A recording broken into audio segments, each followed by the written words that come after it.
Good morning. आज तुमच्यासाठी घेऊन आले मस्त गोष्ट. गोष्टीचं नाव आहे कुणाला कमी लेखू नका.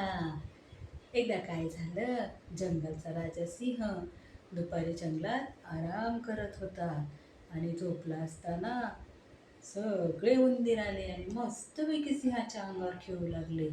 अचानक सिंहाला जाग आली. सिंहाची झोप मोड झाल्यामुळं सिंह भयंकर चिडला आणि गर्जना करू लागला, कोण आहे रे? त्याचा आवाज ऐकता सगळे उंदीर पटपट बिळात पळून गेले. पण एक चिमुकला उंदीर मात्र सिंहाने पकडला. पंजा धरला. सिंह म्हणला, थांब, मी तुला खाणार. तेव्हा उंदीर बोलला, महाराज, मला खाऊ नका हो, मला खाऊ नका. मी पण कधीतरी तुम्हाला जीवदान देईन. मी एवढा मोठा जंगलचा राजा, तो एवढंसा उंदीर, तू काय माझ्या कामी येणार आहे आणि काय जीवदान देणार आहे? बरं ठीक आहे, चल जा, असं म्हणून सिंहाने उंदराला सोडून दिलं. उंदीर थँक्यू बोलला आणि निघून गेला. काही दिवसांनी सिंह असा दुपारच्या वेळेला आराम करत होता. हे शिकारीने पाहिलं आणि भलं मोठं जाळं आणलं आणि सिंहाच्या अंगावर टाकून दिलं.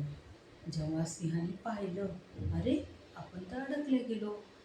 आणि मग सिंहाला उंदराची आठवण झाली. मग सिंह म्हणू लागला, वाचवा, वाचवा, मी संकटात आहे, मला कोणीतरी वाचवा. हे शब्द ऐकले उंदराने आणि उंदीर धावत धावत आला.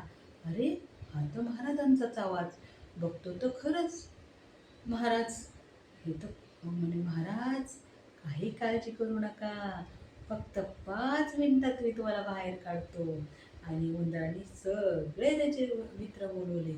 सगळ्यांनी मिळून भरं भरं भरं भरं तोंडाने सगळं जाळं कुरतडून टाकलं आणि सिंह बाहेर आला आणि म्हटला, थँक्यू मित्रा, खरंच तुम्हाला जीवदान दिलं. आणि सिंह जंगलात निघून गेला आणि उंदीरही बिळात निघून गेला. म्हणून कधी कोणाला कमी लेखायचं नाही. थँक्यू.